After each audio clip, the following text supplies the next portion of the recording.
Depuis la nuit des temps en Afrique, il est de notoriété qu'à la naissance d'un nouveau-né, qu'il subisse des rites et des rituels pour marquer sa présence dans le monde des vivants. Ces rituels lui permettent bien souvent de faire une connexion, un lien avec lui et ses ancêtres. Aujourd'hui, dans votre émission Héritage, nous parlons des rituels de famille pour un nouveau-né. Oui, les rituels de famille pour un nouveau-né, une initiation importante à la naissance d'un enfant. Et avec mes invités, vous comprendrez mieux tout au long de ce numéro de Héritage comment se font ces rituels et pourquoi c'est important de faire ce rituel à chaque nouveau-né de chaque famille. Mesdames et messieurs, merci d'être sur votre émission Héritage. Je vous installe et on se rejoint tout de suite. Chers téléspectateurs, chères téléspectatrices, nous plongeons donc aujourd'hui dans l'univers des rites et rituels liés à la naissance d'un nouveau-né. Et pour en parler, j'ai avec bonheur deux princes que vous connaissez certainement et qui vont se faire le devoir de mieux vous expliquer ces rituels de famille pour un nouveau-né. Prince Zekuleku, bienvenue. Merci. Prince Zeleka Kanrokonou, bienvenue. Merci de nous accueillir dans vos studios. Chers téléspectateurs, chers invités, quels sont les principaux rituels associés à la naissance de nouveau-né dans notre culture? Prince Zekuleku. Il y en a plein, ça diffère d'un continent à un autre. Mais au Bénin, particulièrement, les rituels se font souvent le 7e jour, soit le 16e jour, soit le 21e jour, ça dépend. D'autres le font même le 8e jour. On interdit à la maman de faire sortir l'enfant au grand public. Vous voyez? Et il y a des mets qu'on interdit à la maman de manger selon chaque famille. D'autres on interdit le sel, d'autres c'est l'huile rouge, d'autres c'est la viande du porc, d'autres c'est la viande du bœuf, la viande du mouton et d'autres mets associés tels que le gombo, beaucoup de choses quand même. Lorsque le jour vient, on annonce à la famille qu'il y a un nouveau-né, on prépare déjà ça. Mais ça se fait très tôt, le matin. Donc, comment ça se fait? On sort l'enfant pour montrer à la lune, la nouvelle lune du matin. Vous comprenez? On montre ça à la lune et il y a un rituel qu'on fait là et on fait goûter le sel à la maman. Vous comprenez? Ça se fait accompagné de plusieurs personnages. D'autres là, c'est comme on va au marché. D'autres là, c'est on va au champ. Ça dépend d'une famille à une autre. Voilà. Prince Zeleka Karokonou. Oui, ça dépend de chaque famille, comme Prince Zekuleku l'a dit. Vous savez, l'homme ne naît pas est nihilo. On dit souvent, lorsque l'enfant apparaît, le cercle de famille applaudit à grands cris. Et il faut accueillir l'enfant. Chez nous en Afrique, la naissance d'un enfant, c'est une joie, c'est une fête. Et l'enfant qui vient est porteur d'un avenir. Et il faut accueillir cet avenir avec joie, avec bonheur. Et c'est justement l'Afrique. Ça dépend des espoirs que les anciens, de par le passé, ont eu à faire. Et pourquoi? Il y a les ayato vi gamenu, gamenu ayato, matmos tia. Les interdits, tels qu'il a dit, dépendent, n'est-ce pas, des panégyriques de chaque famille, des litanies de famille. Donc, dans ces litanies de famille, on sort des interdits. Il y a les espoirs ou des revers que les ancêtres ont eu à connaître de par le passé. Donc, on associe, tous ces interdits sont tirés, sont tributaires, n'est-ce pas, de ces espoirs ou de ces revers que ces ancêtres-là ont eu de par le passé, qui forment l'égrégore familial. Donc, du coup, c'est relatif d'une famille à une autre. Si l'enfant naît et est de signe dominant Torosu, il faut aller au marigot. Oui, si l'enfant est Roro, par exemple, les jumeaux, il faut aller au marché. Et ça dépend des marchés. Et ce sont les consultations géomanciques qui orientent. Et au préalable, avant que l'enfant naisse, il faut consulter le Adogofa, c'est-à-dire la consultation de la grossesse. Vous prévenir, pour savoir sur quel signe l'enfant est né. Et ça dépend aussi, ces cérémonies sont tributaires aussi des signes qui sont sortis de la consultation géomancique par rapport à la naissance de cet enfant. Donc, les deux sont associés. La litanie de famille, c'est tiré des litanies et c'est tiré aussi, n'est-ce pas, des consultations géomanciques. Donc, c'est tout un mélange, c'est tout un amalgame qui se fait, mais tout est organisé, structuré pour accueillir ce nouveau-né dans la famille. Prince Zekuleku, en quoi ces rituels sont-ils essentiels pour l'intégration de ce nouveau-né, de cet enfant dans sa famille? Ces rituels sont essentiels en ce sens que lorsque l'enfant naît, le cercle de la famille applaudit à grands cris, comme il a si bien dit. Il faut connecter l'enfant à la réalité de sa famille. D'accord? L'enfant qui vient dans une famille n'est pas un hasard. Il a une mission à accomplir dans cette famille. Il a été envoyé par ses ancêtres. Et à la fin de sa mission sur terre, il va retourner voir ses ancêtres. Alors, lorsqu'il vient, il a une mission qu'il a amenée. Alors, pour rentrer en symbiose avec la mission qu'il a amenée dans cette famille et pour la communauté entière, il faut nécessairement faire ces réalités de cérémonie de sortie. Lorsqu'on lui fait ces cérémonies, il apporte une mission d'abord, la paix, la tolérance, tout ce que vous voulez. D'accord? Ça ne s'arrête pas là. Le même enfant, quand on lui fait cette cérémonie, il y a des choses dans la famille, des missions qu'un grand-père n'avait pas finies. Et lorsqu'on a fait la consultation, peut-être on a vu que cet enfant est réincarné, il a réincarné cet personnage-là. Vous comprenez? Alors, à travers cette consultation, on dit aux parents de l'enfant, ah, l'enfant là que nous venons sortir, il représente telle personne, il a amené telle mission, d'accord? Il faut pas lui faire ça. Ah, Dagbo Wame, mais Lewe Wame. Et chez nous, on appelle souvent des fois des gens meurent et l'enfant revient, on dit Baba Tunde, ou bien on dit Yabo. Des trucs comme ça, c'est-à-dire pour dire que l'ancêtre qui est parti est revenu, la maman qui est partie est revenue sous autres cieux, mais il a telle mission à accomplir. Alors, sur ce point, on doit nécessairement être à la surveillance de cet enfant. À la cérémonie de la sortie, on ne fait pas les choses au hasard. Il faut un aîné, il faut des gens qui sont là pour des gardiens de temple, il faut les gens qui prient, il y a tout un procédure, et c'est eux qui ont l'art de méditer, de faire sortir ce que l'enfant a là. D'autres vont encore plus loin. Dans la cérémonie de sortie, on fait la lecture de la main. Ah oui, on fait la lecture de la main, c'est-à-dire la chiromancie. Prince Zeleka Oui. Kanhonou, à quel moment ces rituels sont-ils célébrés après la naissance? Ça dépend des collectivités, des familles. Il y a d'autres, c'est une semaine après la naissance de l'enfant. Il y en a d'autres, c'est 7 jours après. Il y en a d'autres, c'est 21 jours après. Il y en a d'autres, c'est 41 jours après ou 30 jours après. Et ça dépend de la sortie de la nouvelle lune dans les familles. Et on regarde le calendrier faisant, le calendrier lunaire. Donc, c'est compte tenu du calendrier et ça dépend du jour de sortie. Des fois, on montre l'enfant à la nouvelle lune pour dire c'est ce qu'il y a de plus grand, la magnificence de ce qu'il y a de plus grand que soit. On connaît en fait l'enfant avec le divin qui est en lui, avec la divinité qui est en lui, la divinité de la famille et avec l'univers. C'est tout un processus qui est organisé et c'est très beau. Vous savez, l'enfant qui naît, c'est une âme innocente et naïve. Il faut pouvoir l'orienter et l'ancrer dans la famille. Les Taïnos, les Tassinos sont là pour réciter les litanies de la famille. Après les libations, les cérémonies de sortie, on récite les libations de la famille pour accueillir, n'est-ce pas, le nouveau-né et on fait une réception pour recevoir les invités. Et vous savez, dans d'autres familles aussi, ceux qui sont super intelligents, il y a d'autres qui arrivent à capter l'esprit de l'enfant pour l'empêcher de réussir. Vous voyez, il y a des mauvais esprits qui essayent de capter l'énergie spirituelle de l'enfant pour l'empêcher. De la cérémonie. Oui, au cours de la cérémonie. Même au préalable, avant d'enterrer le placenta, il faut veiller à ça. Il faut jamais inverser le placenta. Donc, on veille à ça. C'est important pour ne pas créer des dommages à l'enfant. Donc, du coup, c'est tout un processus qui est organisé pour accueillir le nouveau-né, pour qu'il réussisse. Prince Zegoulou, quels symboles sont souvent présents lors de ces rituels? On va juste les citer. Le premier, d'abord, c'est l'apparition de la lune. D'accord. C'est très important. On voit si c'est une lune pleine ou bien si c'est chose-là. La deuxième chose, on doit retrouver nécessairement le nouveau-né, la tête qui est rasée. On doit voir qu'on lui a rasé la tête. La maman, elle a un accoutrement spécial pour ce jour. D'accord. Ça, c'est déjà des symboles. La troisième chose, c'est que on doit voir des sages qui sont là pour interpréter les différents signes. Il y a d'autres qui sont spécialement là pour protéger l'enfant. Tout ça, là, c'est des symboles.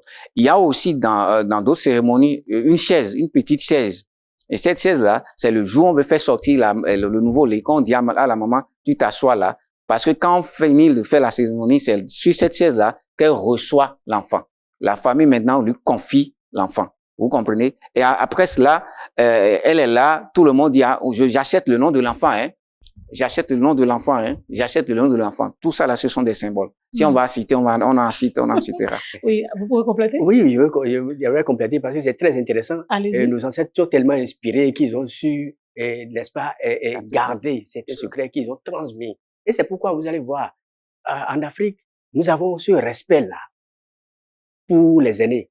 Et un enfant, lorsqu'on lui fait cette cérémonie de sortie, on le suit de son éducation jusqu'à ce qu'il ne grandisse et n'ait un avenir prospère. Et que lorsqu'il n'écoute pas, il y a des gens qui sont là pour le quadriller. Il dit attention. Quelle est l'importance des ancêtres dans le cadre de ces rituels pour ce nouveau-né?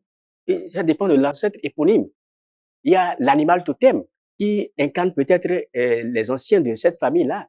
Il y a l'ancêtre éponyme qu'on demande. Quel ancêtre l'enfant-là réincarne? Il est la réincarnation de qui? Prince Ekoulekou, quels sont les messages et les valeurs qui sont traditionnellement transmis lors de cette cérémonie? Les valeurs d'identité.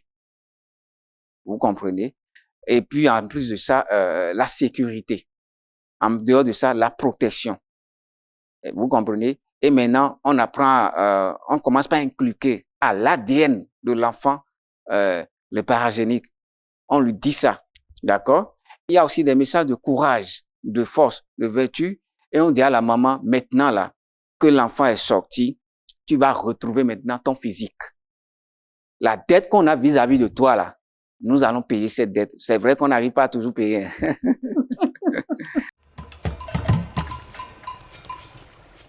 Chers téléspectateurs, nous sommes revenus sur ce plateau, mais retenez déjà que vers la fin de cette émission, nos invités vont partager une connaissance avec nous, une connaissance ancestrale. Et c'est très important pour nous que vous preniez ce rendez-vous. Mais les échanges vont se poursuivre encore quelques petites minutes. Chers invités, Prince Zeleka, Kanrokonu, quelles sont les valeurs fondamentales qui sont mises en avant lors des cérémonies ou rituels?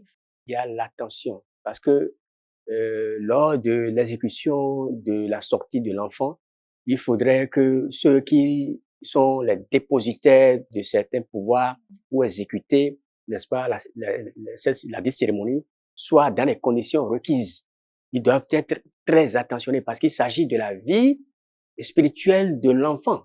La vie physique, la réussite physique sur le plan physique dépend de la vie métaphysique, dans l'invisible, dans l'ésotérisme.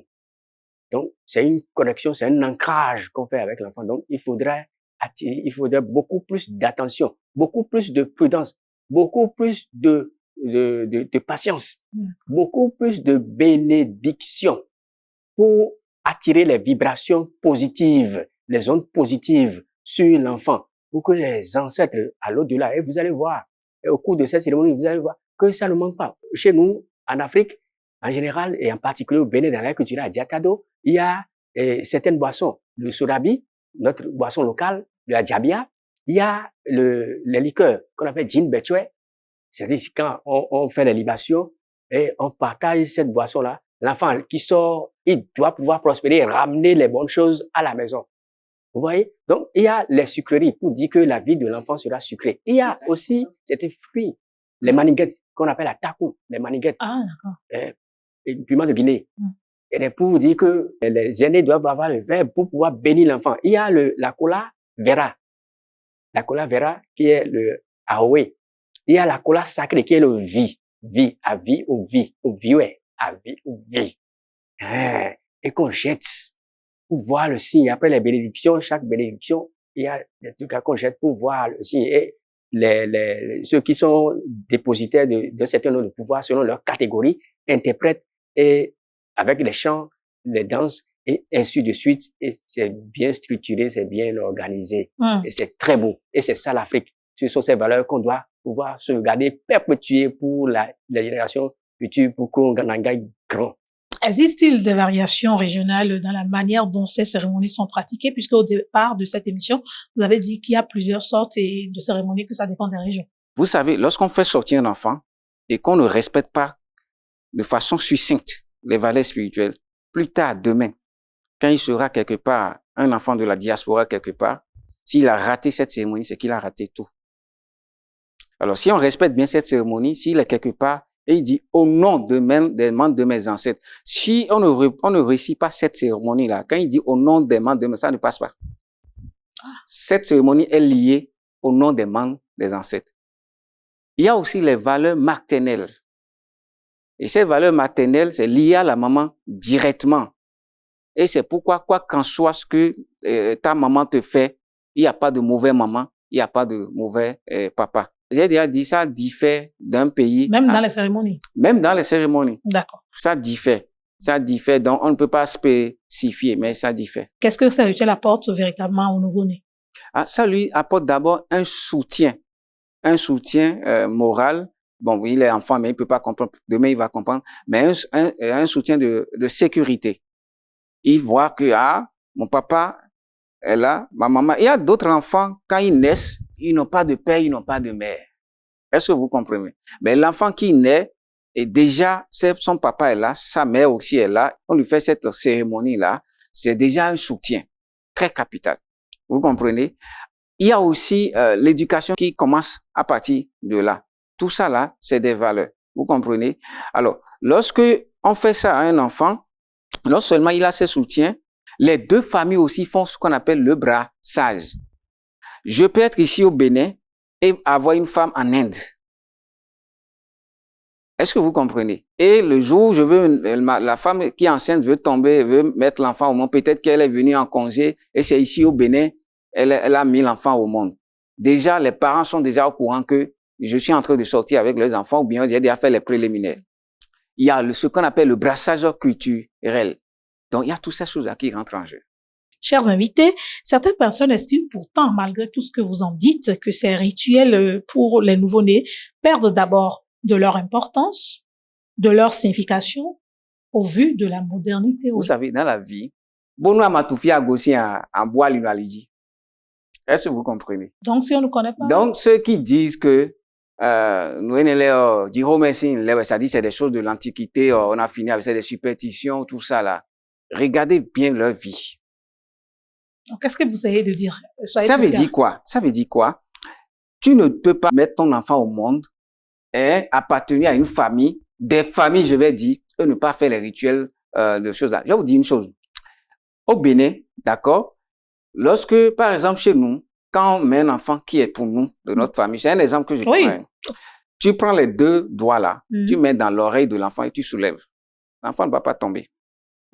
Pour dire quoi? Pour dire que cet enfant est pour nous. D'autres là, c'est le pied. D'autres, tu comprends, vous comprenez? Ça c'est des marques de reconnaissance. Alors, ces marques de reconnaissance là, c'est spirituel, c'est métaphysique avant d'être physique, d'accord? Alors, si vous dites que ce n'est rien, demain plus tard, tu vas avoir des problèmes sur la traversée de ton parcours terrestre et tu vas aller consulter, de consultation en consultation, on va te demander et qu'à Kosuni de Dia.